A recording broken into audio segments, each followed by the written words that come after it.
दिल्ली की सियासत में एक बड़ा भूचाल देखने को मिल रहा है। आम आदमी पार्टी को एक ऐसा झटका लगा है जिसकी कल्पना भी शायद पार्टी नेतृत्व ने कभी नहीं करी होगी। दिल्ली नगर निगम में पार्टी के 15 पार्षदों ने एक साथ इस्तीफा दे दिया है और नई पार्टी बनाने का ऐलान कर दिया है। इन सभी पार्षदों ने अपनी नई पार्टी का नाम रखा है इंद्रप्रस्थ विकास पार्टी। इन्होंने साफ तौर पर कह दिया है कि आम आदमी पार्टी दिल्ली नगर निगम को सही तरीके से नहीं चला पा रही थी, वादे अधूरे रह गए थे और जनता से किए गए भरोसा जो है वो टूट रहा था। इस इस्तीफे की अगुवाई कर रहे हेमंत चंद गोयल और मुकेश गोयल, जिनके नेतृत्व में इन सभी पार्षदों ने मिलकर एक नई राजनीतिक मोर्चा बनाया है। इन पार्टी वाले पार्षदों में हिमानी जैन, देवेंद्र कुमार, राजेश कुमार लाडी, दिनेश भारद्वाज, सुमन, अनिल राणा, उषा शर्मा, साहिब कुमार, राखी कुमार, अशोक पांडे और अनिल राणा जैसे नाम शामिल हैं। इन्होंने न सिर्फ आम आदमी पार्टी से इस्तीफा दे दिया है बल्कि पार्टी की कार्यशैली पर भी कई गंभीर सवाल खड़े कर दिए हैं। इन पार्षदों का कहना है कि दिल्ली नगर निगम में कामकाज पूरी तरह से ठप था। सत्ता में होते हुए भी कोई ठोस विकास कार्य नहीं हो पाया। जो वादे जनता से किए गए थे वो सिर्फ कागजों पर ही रह गए। पार्टी का शीर्ष नेतृत्व नगर निगम से संवाद नहीं करता था, जिससे कामकाज में समन्वय की भारी कमी हो गई। पार्षदों का ये भी कहना है कि संगठन के अंदर काम करने की आज़ादी नहीं थी और उन्हें ऐसा महसूस होने लगा था कि पार्टी अब सिर्फ चुनाव जीतने की मशीन बनकर रह गई है।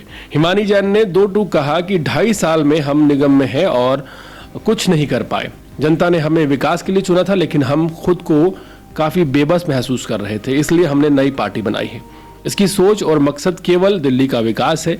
ये नई पार्टी उस सोच को आगे बढ़ाएगी जो जनता से जुड़ी हुई है और ज़मीनी स्तर पर काम करने को तैयार है। दिल्ली की राजनीति में यह घटनाक्रम इसलिए भी खास है क्योंकि आम आदमी पार्टी को हमेशा से एक मजबूत संगठन और अनुशासन वाली पार्टी दिल्ली में माना जाता रहा है। लेकिन इतने बड़े पैमाने पर पार्षदों को आज पार्टी छोड़ना और अपनी एक पार्टी बना देना, वो भी निगम जैसे स्थानीय निकाय में, इस बात का संकेत है कि पार्टी के अंदर सब कुछ ठीक नहीं चल रहा है। इंद्रप्रस्थ विकास पार्टी का गठन इस संदेश के साथ किया गया है कि अब एक ऐसा विकल्प तैयार किया जाए जो न सिर्फ वादे करे बल्कि उन्हें पूरा भी करे। पार्षदों ने स्पष्ट कर दिया है कि उनका ये कदम दिल्ली की जनता के लिए है, न कि किसी निजी स्वार्थ के लिए। उनका कहना है कि अब वो उस पार्टी को समर्थन करेंगे जो वास्तव में दिल्ली के विकास के लिए काम करेगी। सवाल ये है कि क्या ये बीजेपी पार्टी होगी? दिल्ली नगर निगम में इस नए मोर्चे ने एंटी की है, राजनीतिक समीकरण बदल दिए हैं। आम आदमी पार्टी के लिए एक बड़ा अलार्म है। ये इस्तीफे आने वाले समय में पार्टी की साख और पकड़ दोनों को प्रभावित कर सकते हैं। इससे ये साफ हो गया है कि सिर्फ बड़े बड़े वादे करने से काम नहीं चलेगा। जमीनी हकीकत को समझकर पारदर्शिता और संवाद बनाए रखना भी बहुत जरूरी है आम आदमी पार्टी के लिए।